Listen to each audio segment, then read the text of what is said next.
They're already describing Ragnarok as a space road trip comedy with Bruce Banner and Thor, which, God bless him, you know. But I think, for me, I think the ultimate way we'll see if this thing can sustain itself is after Infinity Wars Part 2. Because then what do? Do you hit the reset button? I mean, we can't have Robert Downey Jr. be Tony Stark forever. And whoever follows that one, future past reset. Yeah, I mean, yeah, and you know, maybe just after that, yeah, I mean, they take phase 1, phase 2, phase 3 of these movies, but then after that, like, just, you know, swipe the slate clean and you can do another, you know, they can make an Iron Fist movie and they can do, you know, something else, or Jessica Jones movie, they could do that. I think that's going to be the moment. I would hope that people care enough about Captain Marvel and Black Panther at that point that it just continues on, and then eventually we can have, like, you know, Miles Morales, Spider-Man, right. Yeah. That's what I like.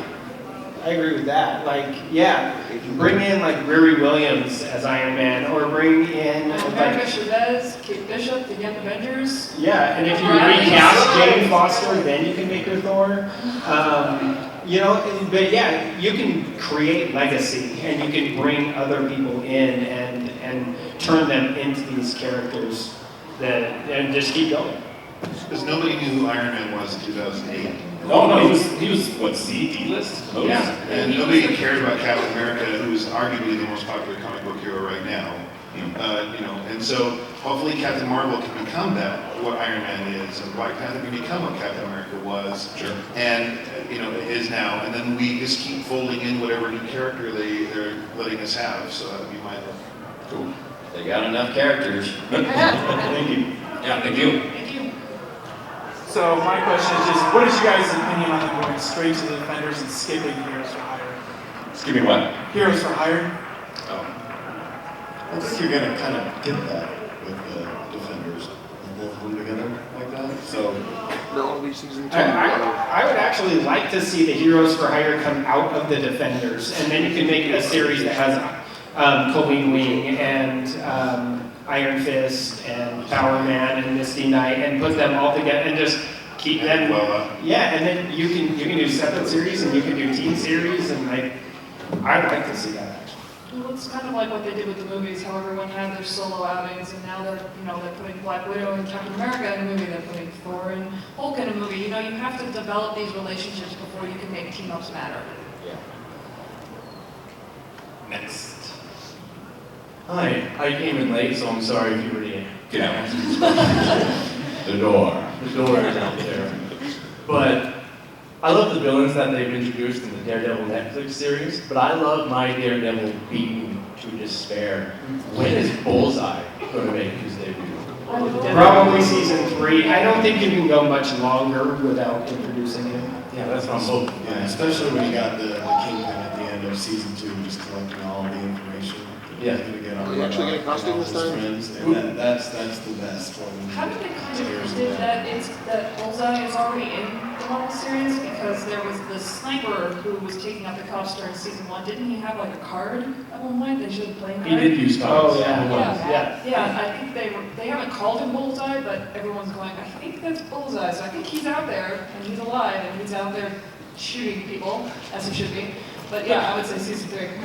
But that's the thing, is you can't rush stuff like that. It's got a season, and it's got to come in the right moment, and then it's so much better that way. Yeah, I was glad that they haven't used him up to this point, so that we are begging for him to. Yes.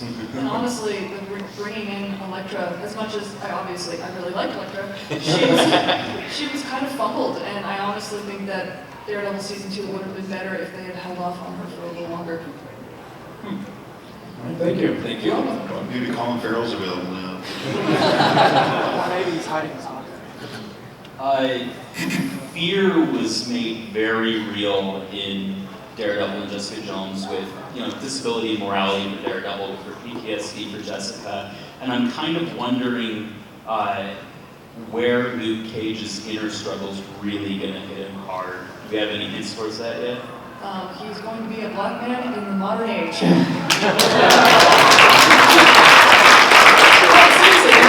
there was him standing with his hands up with the cops pointing guns at him. I mean, come on. They've said that this is there's a really great interview. He doesn't live in a nice city either. No, I don't remember which magazine it is, but they interviewed not only Mike Colter, but they interviewed the showrunner as well, and they talk about how they want to make this extreme. What would happen if you took a black man who was bulletproof and put him out in the world? Because obviously that can't happen in the real world. And yeah, like I said, black men in New York in the modern age. Plus his bars come.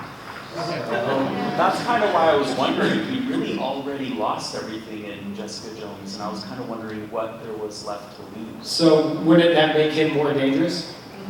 What do you do when you get a bulletproof man who's back against the wall who has nothing left to lose? That's what you're going to get out of it. Havoc. Awesome, thanks. I think we have time for one more question. Sorry, guys. So I was wondering about the villains. I don't really think of a lot of villains whenever I think the Defenders. So in the season 1, it's probably going to be the Hand, but when it comes to season 2, what comes to mind? I'll speculate. Kingpin, really organizing the bad guys and really doing that. I love the Frank Miller versions of the Kingpin, and I hope they would go back and draw from that inspiration. We have only begun to see what Kingpin is capable of. Oh yeah, this has just been his origin. He hasn't even really become evil yet. He's just been tipping his toe in. Yeah, and that's the great thing. I mean, if dispatching a guy's head off with a car door as an introduction, it's only going to go up from there, people. Well, and he already has the power to allow Frank Castle to be locked into a jail cell and open all the cells and be like, okay, have fun.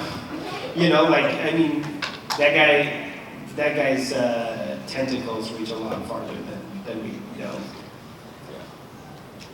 I said it before. Trump. Are we good? I think we're good. Thanks for coming, guys. Everybody, rest of the